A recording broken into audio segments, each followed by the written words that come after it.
நேரில் வந்து ஆஜரான தாவேக பொதுச் செயலாளர் புஷி ஆனந்த் மற்றும் இணை பொதுச் செயலாளர் சிடிஆர் நிர்மல்குமார்.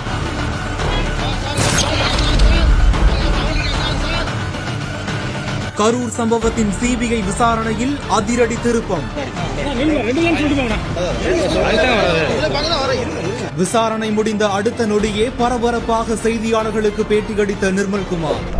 நேற்றும் இன்னைக்கும் வந்து எங்க தரப்பு விளக்கத்தையும் இந்த நிகழ்ச்சி ஏற்பாடு சம்பந்தமாக எங்க தரப்பு விளக்கு எப்படி நடந்தது, என்னென்ன நிகழ்ச்சிகள் எப்படி ஏற்பாடு செய்யப்பட்டது ஆகிய அனைத்து விளக்கங்களையும் கேட்க எங்களுக்கு வந்து சம்மன் அனுப்பப்பட்டிருந்தது. நான் எங்களுடைய பொதுச் செயலாளர் அப்புறம் அண்ணன் ஆனந்த் அவர்கள் மற்றும் எங்களுடைய தேர்தல் மேலாண்மை பொதுச் செயலாளர் சகோதரர் ஆதவர்ஜுன் மற்றும் இவர் மதியழகன், மாவட்ட செயலர் மதியழகன் மற்றும் பவுன்ராஜ் எல்லாம் வந்து எங்கள் தரப்பு விளக்கத்தில் எப்படி நடந்தது என்னென்னன்றதை கொடுத்தோம். கண்டிப்பாக எல்லாத்தையும் கொடுத்துவிட்டு சற்று முன் வந்து எங்களுடைய பொதுச் செயலாளர் ஆனந்த் அவர்களுக்கு அனைவரும் முடித்து இன்னைக்கு கூட எங்களுடைய தரப்பில் என்ன விளக்கமோ அனைத்தும் கொடுக்கப்பட்டு விட்டது.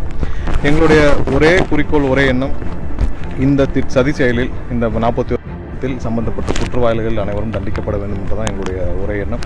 அதில் எந்த மாற்று கருத்தும் கிடையாது. அதற்கு அனைத்து ஒத்துழைப்புகளும் நாங்கள் கொடுப்போம் என்று கூறியிருக்கிறோம். ஸோ இந்த சதி செயலில் ஈடுபட்ட குற்றவாளிகள் இந்த இடத்துல சுற்றி கொண்டு இருக்கலாம், பக்கத்திலே இருக்கலாம், இங்கே சுற்றி கொண்டு இருக்கலாம். ஸோ அவர்கள் அனைவரும் சட்டத்தின் முன் நிறுத்தி தண்டனை கிடைக்க வேண்டும் என்றுதான் எங்களுடைய ஒரே எண்ணம். எங்களுக்கு இருந்த அனைத்து சந்தேகங்களையும் இங்கே இருக்கிற அதிகாரிகளிடம் கொடுத்திருக்கிறோம். மேலும் எங்களிடம் இருக்கும் மற்ற சந்தேகங்கள் என்னென்ன விவரங்கள் எல்லாமே கொடுத்திருக்கிறோம். கண்டிப்பாக இந்த விசாரணை நல்லபடியாக நடக்க வேண்டும். இதில் சம்பந்தப்பட்ட அனைத்து குற்றவாளிகளும் தண்டிக்கப்பட வேண்டும். 41 உயிர்கள், அந்த உயிர்களுக்கான நியாயம் கிடைக்க வேண்டும் என்பது எங்களுடைய எண்ணம். இதற்கு கடைசி வரை எங்களுடைய போராட்டமும் இருக்கும், இதற்கு முழு ஒத்துழைப்பும் இருக்கும். எஸ்ஐடியிலும் நாங்கள் தான் போய் வாங்கிட்டு வந்தோம். ஸோ இதில் எஸ்ஐடியிலே அவங்க ரிப்போர்ட் பண்ணுவாங்கன்னு நினைக்கிறேன் மாதம்.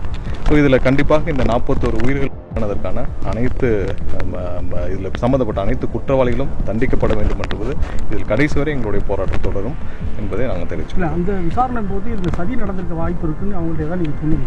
இல்லை, எங்களுடைய சந்தேகங்கள் என்னென்ன வகையில் இருக்கும் சந்தேகங்கள் அனைத்தையும் அங்கே சொல்லியிருக்கிறோம்.